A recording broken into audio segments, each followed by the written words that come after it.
Alrighty, we're going to get started here today. My name is Andrew Kuhn from Focus Compounding, joined by Jeff Gannon, and we're going to be talking about our plan for Parks America. As probably most people listening are aware, we are the largest shareholder in Parks America, and we are in the middle of a proxy fight. The record date for the annual meeting is May 13th. Today is May 8th. And then the actual vote itself is June 6th. We put out a plan through a PR today. You could go to prkaproxyfight.com to get access to that. It's also on the homepage. You could go to our Twitter at Focus Compound and find it. And I'm also going to link to it below if anybody wants to get access to that and actually read the plan. But it's just a simple, basic plan of how we're thinking about capital allocation and the business going forward. If voted in, we are nominating 4 directors. So if you are a shareholder and you want to get more information on that, you can reach out to our proxy guy, John Grau. I will put all of his information in the description below. But again, key dates to remember. Today is May 8th. The record date is May 13th, and the actual vote itself is June 6th. So, Jeff, how are you doing today? I'm doing very well. How are you doing? Good. Doing well. Good. Doing well. So we put out this plan, Jeff, and it talks about our philosophy, how we're thinking about Parks America. And the first part is to return capital to shareholders, and we're going to do this in 2 phases. So I will let you take the microphone, even though we both have microphones, and we'll go from there. Sure. So the 2 phases are basically the difference between ongoing cash build over time. This is more what people would expect normally. That's how dividends and buybacks and things are funded. And that's phase 2. Phase 1 is the initial return of capital phase, right? Because this company's overcapitalized. So just some background on that. The company has about 1,000 acres of land that don't produce any earnings. All of the earnings come from a portion, about half, of the land in Georgia. And they have 3 parks. 2 of those parks, one in Texas called Aggieland and one in Missouri, don't make any money. The one in Georgia makes the money, right? And as a result, you have, as of the time that we're recording this, you have a company with about 76 million shares outstanding. And we said, I think the price we used 38 cents or something. It's in that neighborhood, around 40 cents a share or something. So based on that, you have a market cap of, let's say, 30 million or something dollars.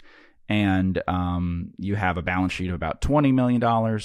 And you have, of that equity being maybe 15 million. But it's overcapitalized to the tune of maybe 7 to 19 million, something in that neighborhood, 8 to 20 million, whatever, in that neighborhood. So basically, all that you see listed there as like tangible equity isn't really needed to make any earnings. That's actually all tied up in these things that don't produce any earnings, which is basically Aggieland and Missouri. You can see what the original purchase prices were. Let's go with that the amount tied up in each is 7 or 8 million in Aggieland, 2 to 3 plus million in Missouri. It depends on how much capex and stuff they put in each year. So what we're talking about in phase 1 is selling those parks and returning the capital to shareholders. That's a one-time thing because the company is overcapitalized with a bunch of stuff tied up in things that make no earnings whatsoever. So like Aggieland has been around now since 2020. They've owned it. The park actually predates that a bit, and cumulatively doesn't generate any earnings or free cash flow for them. Missouri's even older. We're going back like 15 years or something, and cumulatively does not generate any earnings and free cash flow. So all the earnings and free cash flow comes from Georgia. So phase 2 is really about the earnings from Georgia being paid out. Phase 1 is about slimming the company down to what the balance sheet should look like. And so that's a big one-time. It'll actually be a couple events. We say multiple one-time events.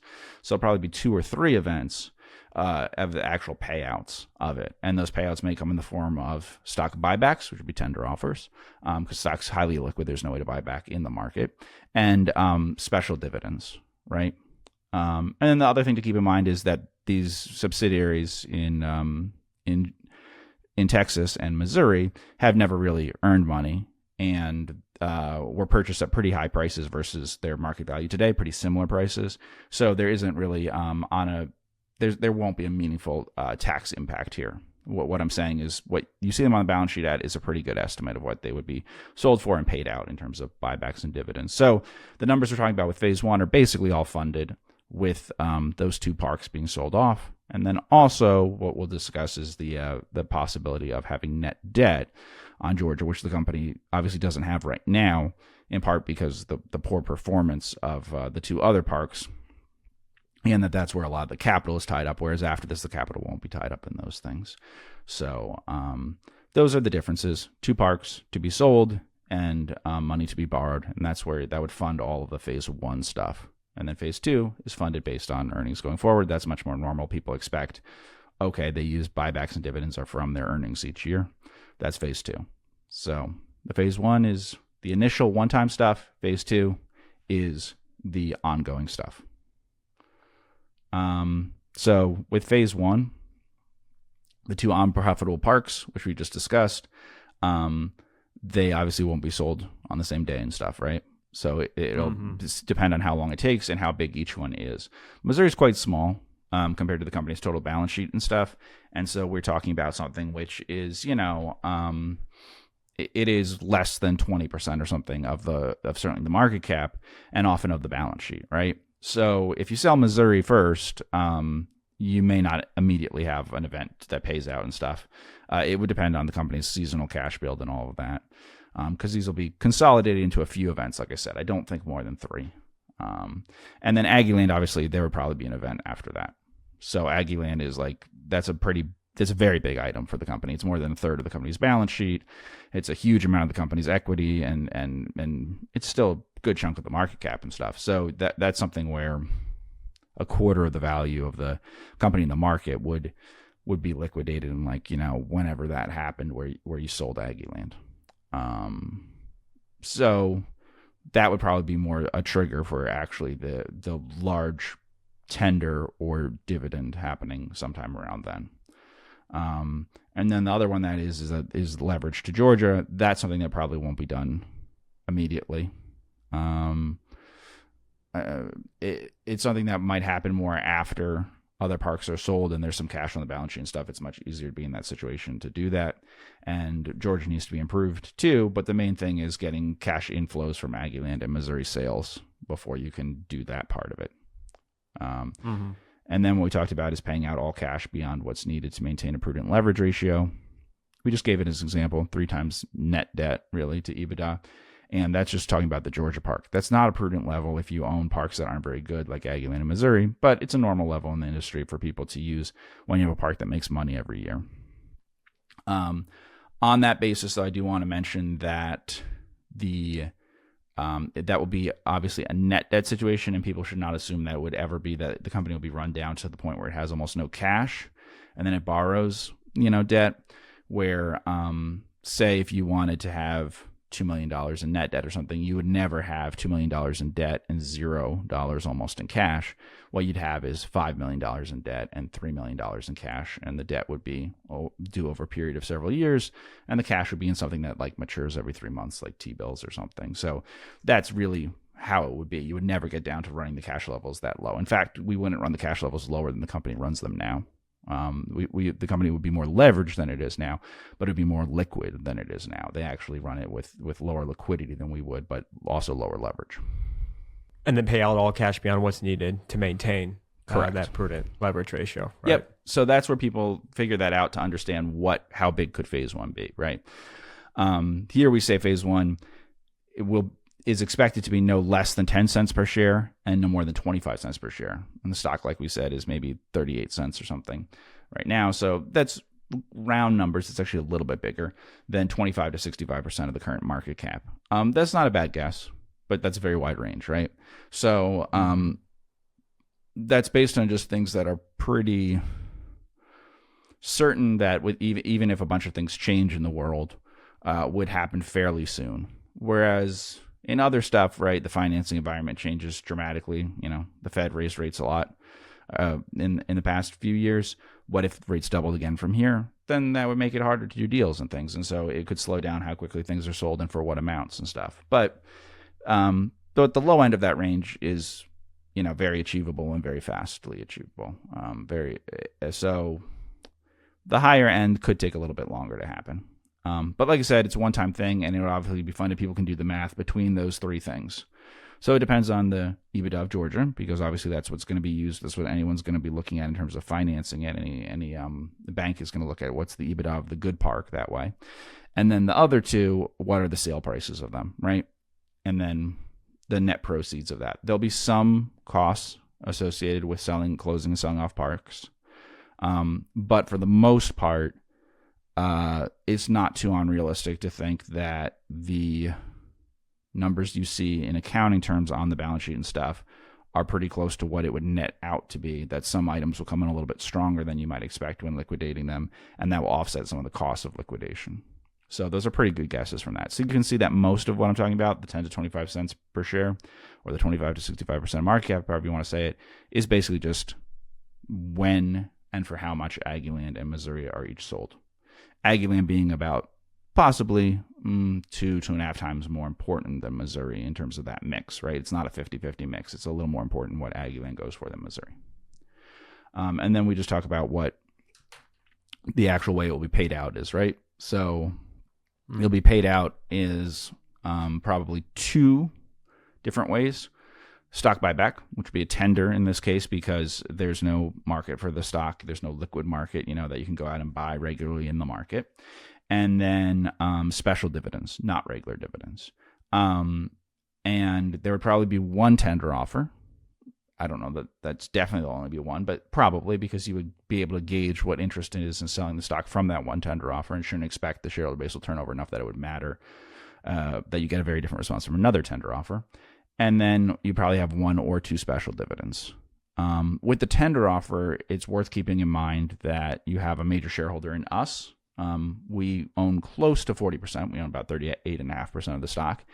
And then you also have another shareholder who we have no idea what that major shareholder would do. He owns about 30% of the company. He may really want to sell out, or he may want to, really hang on to his shares no matter what the price. Depending on that, that means that the tender offer would obviously be targeted at everyone else who might want to participate, because we presumably would not participate in a tender offer.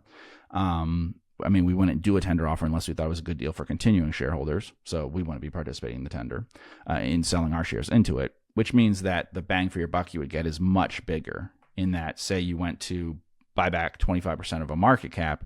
Well, if half of the people aren't participating, that means that you, the people who are participating, could sell like half of your shares into it, right? On like a pro rata basis. So you have to figure that it really depends on like whether you want to call it the float or whatever participates in it. That's what really has the impact. So you could fulfill a lot of a tender offer with not that much in relative percentage to the market cap, because you have some big owners who maybe don't want to participate in it. Dividends are different. Dividends have to be that everyone has to participate equally in them, right? So it's totally different. It means that you will get less bang for your buck on the dividends. Not that it's not worth it. It might really work out well, but if what you're looking for is liquidity and everything, those dividends will also be paid to the big shareholders, us, Chuck, the 30% owner and stuff. So really, 3/4 of the dividends will end up going to the really big shareholders, whereas a lot of the buyback could go to the smaller shareholders. So if the stock price cooperates, right? It's in a range that is reasonable or cheap or something, then a buyback would be a really great way of doing it. But if the stock goes crazy and stays up there, then unfortunately that's not going to be a possibility, right? So that's why there are these two different ways of doing it. It depends on the price. And it's very possible that the price will not be cooperative afterwards. Because people can see what those stock has done in the past, when it's run up, when it's run down, why it does that. It's a little bit of a possibility that after we win the election to a majority at the annual meeting and have this plan out there, that the stock would be more likely to be more expensive on average than if we didn't. And so that would make it possibly more skewed towards dividends than buybacks. But if the stock doesn't get too expensive and stay too expensive, then buybacks would be the preferred thing, obviously. Works much better for the smaller shareholders. And then phase two, so after that part that we can control, this is where we talk about the Georgia park and what to do with that. So Georgia, we're putting someone in Georgia, and they're going to run that as a subsidiary separate from the holding company thing, and we'll get into that. But what that means is that that'll be run on its own with the goal of improving EBITDA as much as possible, right? And so there's a few reasons why you do that. One, we said we might borrow, and there's discussion, that we have that here in this slide. That's the amount that you borrow is tied usually a lot to EBITDA. So higher EBITDA over time gives you more borrowing capacity usually. Another reason is higher EBITDA just translates into higher free cash flow on average, right? And then the third one is a lot of buyers look at EBITDA when they're saying, how much do I want to buy something for a performing park? For your Aggieland and your Missouri, they don't. They say, here's all the land and stuff, and that's what they're interested in. That's the highest and best use of it. But for a profitable park, it depends a lot on EBITDA. So any exit that you have, any way to extract value over time, whether it's that you borrow and use that money for other things, or whether it's that you pay that out in dividends or buybacks or whatever, or whether it's selling the entire thing, all of those depend a lot on getting EBITDA up quickly and to higher levels than it's been before, right? And so that's what the focus would be on. Now, separate from that, something we really do not control is what kind of multiples people will pay in terms of EBITDA. So there's times in an industry, it could be because of what financing is available. It could be about optimism or pessimism in the industry. It could be about other things that are going on for those potential buyers in the rest of their portfolio. Sometimes they're willing to bid a pretty high amount and sometimes a lot lower amount. A lot of it has to do with access to capital because a lot of buyers of something like Georgia would prefer to do it with a lot of debt relative to equity. That's usually the way they think. A lot more than we would, right? We'd operate with more equity than they would. So it will depend on that. And in a year where the offers are poor, then we would definitely hold on to the park, right? But if there's the animal spirits are high, people are willing to bid a lot for that kind of asset, then that's a possibility where you have it sold, right? So based on what we know today and stuff, I think the expectation for phase 2 would be that we would retain the Georgia park and improve it at least for a period of several years, and maybe beyond that it could be held indefinitely, unless we get into an environment where people are more willing to bid the way they were a few years ago and not too long ago, that people are pretty optimistic on this industry. But that was more around the COVID time, right? That's when there was a lot of excitement. And so it's less so today. So if we do enter a phase like that, then you might get a great offer in terms of a high multiple, and then we would sell if we had a high multiple, right? But we're not going to sell at an average to low multiple. So there's no urgency in selling off Georgia, which is a producing asset. That would be something that would make a ton of sense to retain. There is urgency on selling things that suck up money, as do Aggieland and Missouri, but Georgia throws off cash over time, and so it's not a bad asset to hold. And then, as we said there, what we're talking about in phase 2, let's assume you don't sell Georgia initially, which I think is the much more likely scenario, just unless there's bidders for the company and stuff that we don't know about. We're not on the inside, so we don't know. But assuming that, then what you would do is you would hold on to Georgia for a while you try to improve the EBITDA numbers. And while you were doing that, you would pay out a special dividend. Now here, we're calling it a special dividend because it's not quarterly. And it's not set at one level that then you expect to be repeated all the time. But in reality, it's pretty regular in that it's really being funded by what is the free cash flow coming off of Georgia and stuff and paying that out. And so what that would really have to do with is just, here's a debt level that you feel is okay. As we said, it's an example. It's only an example of 3 times debt to EBITDA. But that's a number that people probably have heard in other things and are familiar with, of like, okay, that's not like a leveraged buyout, but it's also not like having net debt of nothing. There's some leverage on it. At that level, once you have cash build beyond that, then you would pay it out. The idea being that you're just not going to build up cash in this company. But this is different than the initial phase, which is all about returning capital. This is an ongoing thing, right? Mm-hmm. And if the cash was used for something else, then you wouldn't have as big a special dividend that year, right? Or if EBITDA fell down that year, you wouldn't have as good of one. If EBITDA rose more, the dividend would probably be higher. If there was less use of cash inside the business, higher, and vice versa. So it would fluctuate a bit. And what we talk about there, and this part of the estimate is very hard to do because this is a penny stock. So while we hope to eventually reverse split it, so it has 100 times higher price because it'll have 100 times less shares outstanding. It'll be easier to do these calculations. Right now, this is tough. But what I'm saying is cash returned annually during phase 2. So this is after all the phase 1 stuff has gotten the balance sheet down to where you want it to be. From that point on, you would expect cash earnings likely to be paid out to be around 2 cents per share. That's very wobbly estimate, though. That's rounded off and stuff. But that is 5% dividend yield on current stock price. So Of course, the stock price is unlikely to be similar to the current stock price. It will either be higher, right? If you do like a lot of buybacks and stuff, then it would tend to be higher, or lower, because if you do a lot of special dividends, people will of course assume, okay, you've returned 10, 20 cents a share to me. That tends to knock off a lot of from the stock price. But what we're saying is on the current amount of shares today. So like if you're buying in today, what do you think would be the ongoing likely cash earnings return to me each year and stuff? About 1/20th of your share price, about 5%. The actual yield will look wildly different than that, because the number of shares outstanding right in phase one is going to change one way or the other. Not one way or the other, but the cash and the number of shares outstanding will change probably. Probably there's going to be a lot fewer shares outstanding in the future, but we don't know. It depends on how big a buyback is. How are you thinking about the range of outcomes for the EBITDA at the Georgia Park, right? So we're going to slim down the company, try to take costs out of the business. The Georgia Park grew, the EBITDA grew exponentially through COVID, and it has pulled back a good amount. And then obviously they got hit by a tornado, so you're kind of coming out of that. Just curious to hear about what you think is a normalized figure, how you're thinking about this as you're thinking about what the valuation could be, how much you can pay out, how much debt you could pull on or put on it, and just kind of where your head is at with that.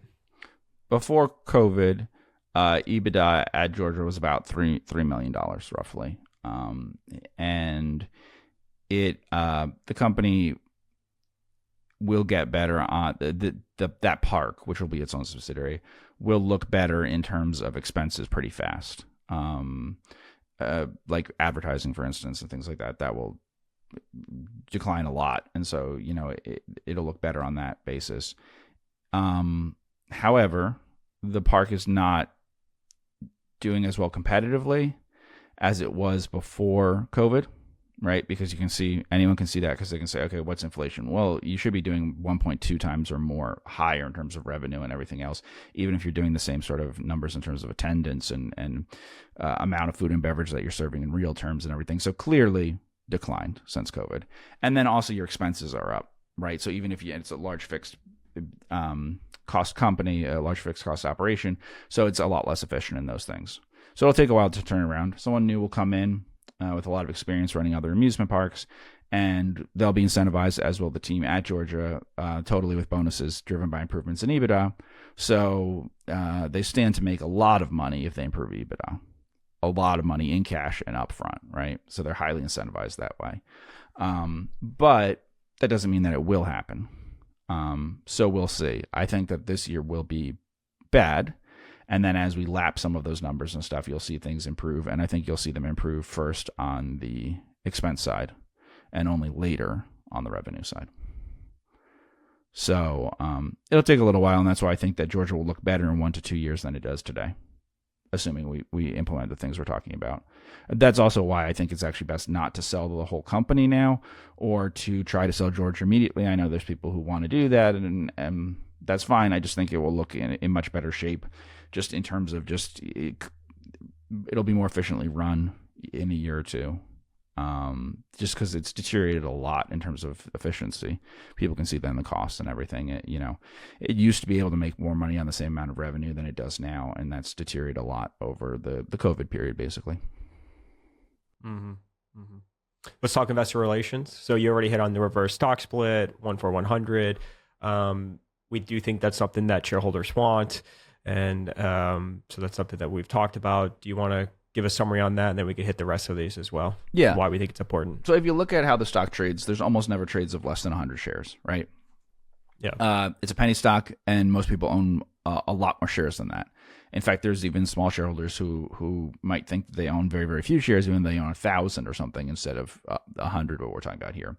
So people will be cashed out on this, not on a big, who own 99 or fewer shares, not on a big basis, but it would eliminate that and get the share price to basically look cosmetically like a more normal price stock. The main appeals of that are generally stocks that have such low stock prices. And of course, the stock price is meaningless, right? It's just driven by how many shares outstanding they have. So it's the same pie, and you just cut up into more slices or less slices determines what the price looks like. So it's totally an optical illusion of that.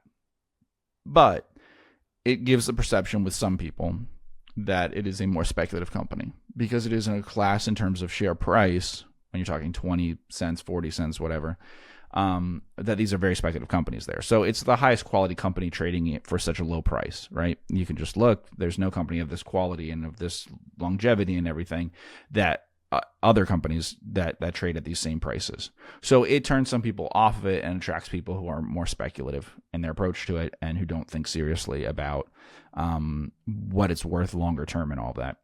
I also think it helps in communicating some of the things we're talking about.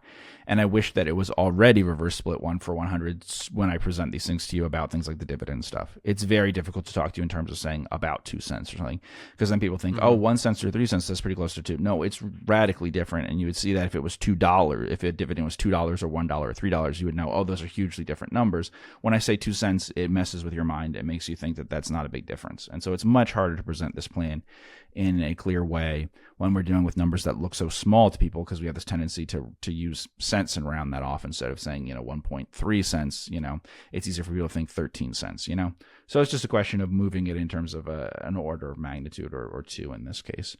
But I think it'll help everyone think mentally about it. So that would be good. It's just a little extra work to do it. And, I don't know why the company hasn't done it in the past. I'm not sure, but I think it's just a little extra work part of it.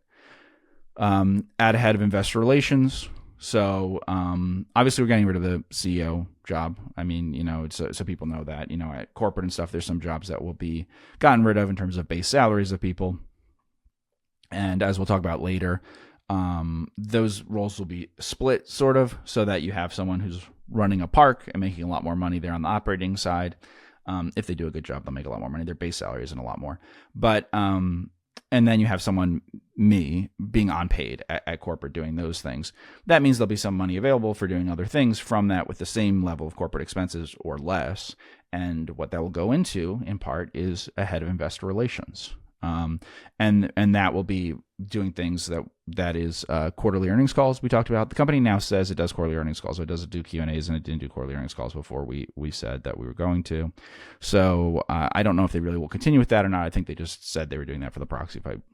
But we will do quarterly earnings calls with all the time spent on the Q&A part of it. And then we also said that we will do an in-person shareholder meeting at the Georgia Park, right? And I think that'll be good for the actual shareholders who've been in it a while and all of that. They'll get to see the park. We'll get to hear from everybody that way. Like I said, you have lots of people who have certificate, form shares, who've been in it for a long time, all of that. The other part that we'll do, though, is an investor day at a location that is easily accessible, which is not Georgia. So these parks are in rural areas. Georgia's in a place called Pine Mountain. The Georgia Park is in Pine Mountain, which is near Callaway Gardens and stuff. That's a bit of a tourist attraction, but this is not someplace. It's not Atlanta, and it's certainly not New York and Chicago and LA and stuff that are more easily places where people who work in finance professionally tend to be. So there'll be 2 events. One event will be the actual shareholder meeting. That'll be great for hearing from the longer term shareholders who've been in it and getting an idea of what they want and what they don't want. And again, a lot of Q&A with that. And the other one is people who maybe wouldn't have owned the stock before we got into it, right?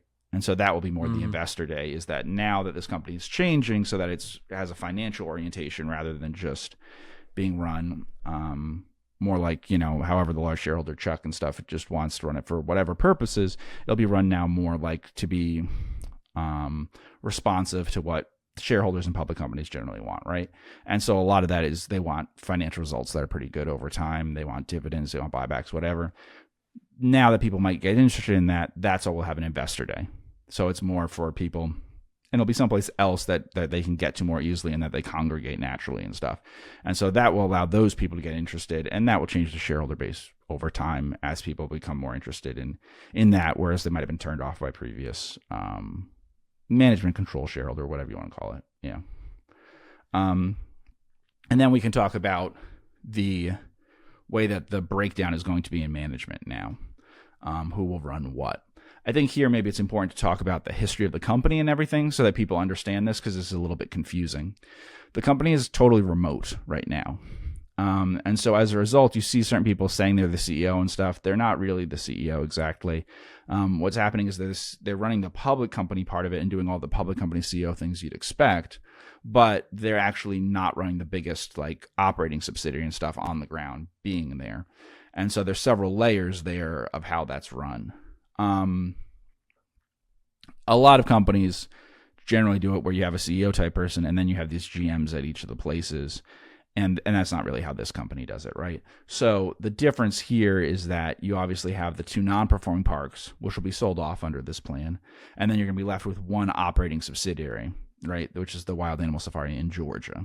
And so the division now will be more clearly between the holding company aspect to it, which is the public company part of it, and then the actual operations there on the ground in Georgia. So that will change people's titles, right? So what you can do now is that obviously you don't need someone to just have a title like GM. They can simply be president of Wild Animal Safari in Georgia. And so they're the head of that profit center in all respects. But that company is owned completely by Parks America, level up there. And so you now have a separation of the capital allocation, public company stuff from the other aspect of it. So now you have someone who can run Georgia, which is the only real operating business in this company that makes any money or anything. They can run it much as you would if it was a private company or something, right? And they don't have to be worried about the investor relations aspect of it. They aren't part of the board. They aren't, any of that stuff. So they just run it as a profit center the same they would if it was part of a big giant company, right? It was one park among many, as if it was a Six Flags or a Cedar Fair or whatever thing, or if it was just a private company. So they're focused 100% on the operating part of it, but they're not involved in any of the other stuff. Whereas right now you have a CEO who's like split on that, spending time on the public company stuff, spending time on trying to run the park, and being remote to it at the same time. So what I'll be doing is the Parks America part, which is the holding company. So this will be unpaid, obviously. And then you have the Georgia park, and the pay there will be very different. So the president of Parks America will be someone who's me, just doing the capital allocation stuff, working on the plan that we just laid out, right? And the public company parts, the investor relations, things that we talked about too. But the then actual subsidiary that's going to be making all the earnings is Georgia. And so the president there is going to have a base salary, so it's not an unpaid position like me. It's going to be a base salary that's more normal, what someone might be paid to be a GM of this kind of thing. And then you got your incentive compensation, which is driven by the EBITDA bonus plan that we've talked about. And my guess, and it is only a guess at this point, is that incentive compensation will be greater than half of this executive's pay, at least for the first year or two. We'll see later on. But so it'll be a fair base salary, though not exceedingly generous. And then most of the pay is probably going to come from that improvement in EBITDA. So there'll be a high watermark on that EBITDA. Mm-hmm. Yeah. So the high watermark thing is just that they have to improve EBITDA each year, sure. Mm-hmm. Because the bonus is tied to an improvement in EBITDA each year. But this, for people who aren't in the industry and stuff, like, that's not very difficult to achieve generally. I mean, it depends. This park has had worsening situations since 2019 or so, like in terms of competitive situation, in terms of expenses, all that. So it's been going in the wrong direction. It obviously went up during COVID, but they all did, But if you just look under the hood, the numbers aren't so good for the last half decade. The direction is the wrong direction. But normally in this industry, if you maintain a pretty similar competitive position, obviously at least on a nominal basis, you tend to have improving EBITDA over time. So a park that's already doing well, as long as it's well managed, tends to be able to at least eke out a little bit better EBITDA this year than last year. So it might sound to some people as being very aggressive. Oh, you don't get any bonus unless you have EBITDA this year that beat last year. But in the amusement business, that's not as tough as, if you were in a cyclical chemical business. Yeah, you would be screwed in some years. But this way, you have the possibility to make a bonus. It's within your own control each year, pretty realistically. So yeah, you would only have additional bonuses after you had the initial, if you had additional improvements in EBITDA. The pay, so, and this will apply to all of the employees there too. So obviously it'll be less because they make less as their base pay and stuff, but as a percentage of their pay and stuff, it'll still be quite meaningful. So, they'll get a nice bonus if they improve EBITDA each year, each month. The opportunity for big bonuses is going to be pretty front loaded, to be honest. The low hanging fruit in terms of what can be improved at the park and stuff is stuff you're going to see in the first year to 2 years. After you've had someone there really executing for 2 years, it will become progressively more difficult to drive EBITDA higher all the time. But the good news is like the base will grow, right? It'll be a bigger operation. So for an individual, even though as a percentage of previous, a percentage of previous bonus or whatever. Like, it may not sound as impressive of how much they can grow EBITDA relative to last year's EBITDA. The total amount of EBITDA will be bigger. So it'll be, I think there'll be a much bigger bonus possibility for both the president of the park and for everyone else working at the park than I could imagine that you would ever see elsewhere in the industry. So like, you'll be the most incentivized. The most possibility for a bonus will be here as compared to anywhere else. I think that will continue for years. But the really big opportunity is in making a lot of money in the first year or two, improving things. Yeah, definitely, because there's a lot that can be improved in the first year. Mm-hmm. Yeah. And then the board strategic growth committee will be replaced by a capital allocation committee. And obviously the committee will meet very frequently. Yep. Our whole plan is based on capital allocation, so that shouldn't be a surprise. That's everything that we are talking about here. Yeah, and it's the plan that we've laid out. And so obviously that'll take a lot of the board's time. The board's main focus will be on selling off these parks, making sure that this is all done in the best manner in terms of getting the best prices on negotiating everything in all of your sales and stuff, saving as much as possible on taxes, not having wastage that way, returning capital in the way that makes the most sense, both in terms of not causing people to pay taxes they wouldn't otherwise need to pay, and of getting, like I said, the most bang for their buck in terms of deciding whether it's a dividend or a buyback. All those things are they're not difficult. They're back of the envelope type stuff that anyone can do with a little basic arithmetic and a focus on capital allocation, but they're the things that'll be debated and decided, all those kind of events that we talked about. So the exit events of selling off the parks for the best prices, and then the return of capital events. And so you add those up, that's something happening every couple months for the next year or two, right? Like, that's what the plan looks like. So it's a lot of stuff for the board to handle, and that committee that'll be what they'll be spending all their time on, basically. You hit the how we're going to incentivize the employees and the president of Wild Animal Safari Georgia. I think you hit that pretty good already. I don't know if you have any final thoughts on that. Oh, yeah. I do have thoughts on the bonus plan. I mean, so, the bonus plan, like we laid out there, is just things that are improving EBITDA. And so that's a big opportunity there. The thing is, like, I think that overall, so, headcount is too high at the park and stuff. So headcount needs to be brought down, and you need to pay fewer people more money and get people to have buy-in on that stuff. And hopefully this, which will be cash bonuses and fairly regular, like we said, although we're talking about year-over-year improvements, so people understand that for financial reporting purposes, for shareholders, all that stuff, you do want to understand that, like, they're more frequent than that at the level of the people who'll be receiving them. It's not like people have to wait all year for this bonus. Obviously, hourly workers and stuff, that's not what they're interested in. So there'll be an opportunity to participate in a meaningful way to get nice bonuses fast if these improvements happen, and a lot of it will be through teamwork on that stuff. So that's a really big part of it. And they have a lot of control over that. Both the president of that park and the people working there are going to have a lot of control over the expense side of it, right? And that's the part where you can see the initial improvement big time. It's going to take more time for the revenue improvement stuff, and that is a little bit harder for everyone at all levels to participate in driving that. I think they'll figure out ways to do that eventually, but initially that's not the low-hanging fruit and what they can improve. So these are mostly going to be a team effort at that park to drive improvements in expense control and honestly reduction in a bunch of things to have gains in productivity, which then because you make these bonuses and stuff. Whereas if you have the same gains in productivity, but it goes all to the owner, they might not be as incentivized as much to seek those productivity gains. I actually honestly think that also the fact of having the president physically there in Georgia, which has not been the case before with this company, and the incentive bonus, that combination already is going to drive a lot of the improvement, to be honest, anyway. And the other thing to keep in mind is these bonuses will cause good years for the company to look worse and bad years to look better, right? It's going to have a dampening effect in terms of results. So if people are thinking, oh, EBITDA will surge up and that'll be great, yes, EBITDA will go up, but a lot of that EBITDA won't be shared with employees, right? And then in years where EBITDA doesn't improve, not such a good year for the company, you won't have that bonus expense, right? So it's just something to keep in mind for the stock that people aren't used to seeing. That obviously, because of that, it dampens the results. The results will tend to look more steady as a result. Yeah, and that's because you're really sharing it with them as if they are owners in the improvements of it. And like we said, no bonuses will be paid when there's no year-over-year improvement in EBITDA. That's pretty understandable that way. These things aren't going to be redone so that without those improvements. But the thing is, they're not at the most efficient they could be right now. So like that part of it, the not being paid the bonus, would be a big deal if the park was already a stellar performer right now. It's really not. Like I said, I think some of that's disguised by COVID and inflation. People may not realize to what extent it's not optimal right now, but it isn't optimal. There's stuff that can be improved, and so that bonus is more hittable than you might think.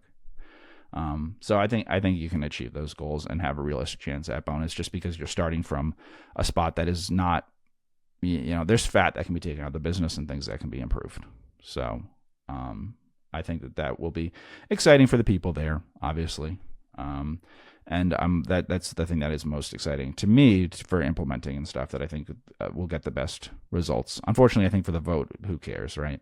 Like, it's the returns of capital and stuff is what shareholders are used to hearing about, not this bonus plan and stuff. But I think the bonus plan and the change in management and stuff, I think that's going to be really exciting long term. That's where the real gains are going to come from. But, it's not stuff you can promise in the same simple figures as paying out a dividend and doing a buyback of a certain size. So I think markets always tend to be a little more short-term focused, a little more financially focused than on this idea of longer-term operational improvements, which is where a lot of the eventual value will really come from. Sure. Absolutely. Well, any final thoughts, Jeff, on the plan?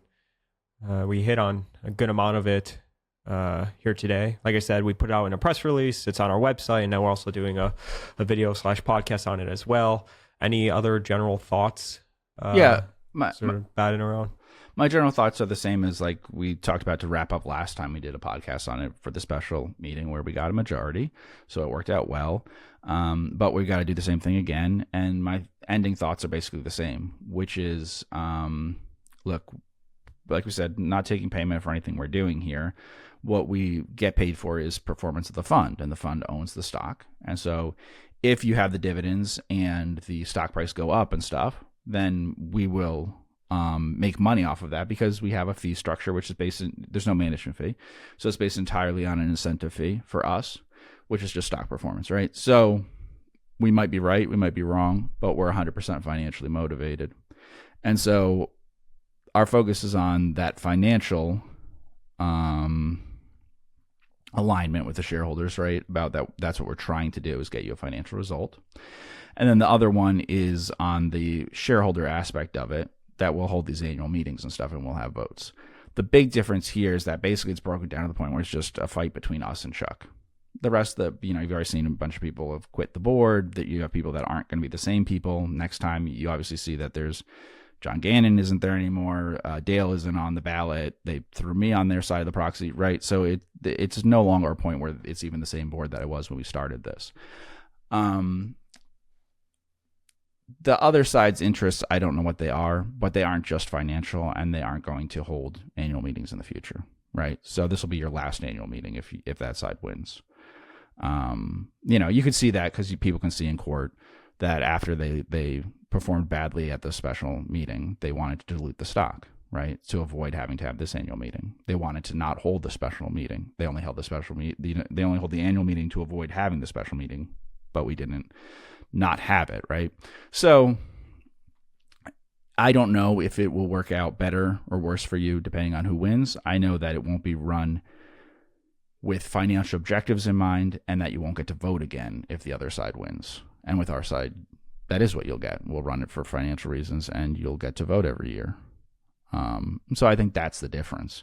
How well we execute on the plan and stuff, I don't know, but that our only interests are financial is the difference between the two sides. They're not going to let a plan like this, right? And they're not going to say, well, where they're going to hold their annual meetings and when and stuff. People can see we're having this meeting in June. The company's fiscal year ends in the end of September, right? So they're having it later than companies that normally have their fiscal year end in December. So, that's the difference between the two sides. And we can't promise results, but we can promise that we'll have this focus completely on just what it does for your stock, because that's what we care about too. And that's the common interest of all shareholders. And implementing a great plan for employees, the president, where everyone can make a lot of money, right? Oh, absolutely. But I'm just saying, understand that, look, we have no interest to be particularly kind to employees. The whole purpose of the bonus is because we think that that's really good for the employees, making more money, but only making more money because they're making even more money for owners over time by doing that. What I'm saying is, like, yeah, there's probably lots of people who like to pay people a lot of money, but we're not doing it out of the goodness of our heart. We're doing it because we think that this is something that drives results for owners over time. So we'll pay very big bonuses, bigger bonuses than people would ever make otherwise. They will make more money this way, but the reason that they'll make more money is because it's in the interest for the shareholders, right? Got it. Cool. Well, 3 dates I want to hit on again that you need to remember today is May 8th. The record date to be able to vote at the annual meeting is May 13th. And then the actual annual meeting is June 6th. So continue to follow our website, PRK Proxy Fight, to get information about the vote, more stuff that we are going to put out. You could follow me on Twitter or X at Focused Compound. And of course, if you're watching the screen right now, you could reach out to our proxy solicitor, John Grau at InvestorCom. I will put his email and information down below. If you have any other questions or anything that you want to run by Jeff or myself, you could reach out to me at Andrew at focusedcompounding.com. I want to thank everybody so much for tuning in with us on this podcast here today, where we talk about our plan for Parks America, and we will see you in the next podcast. Take care.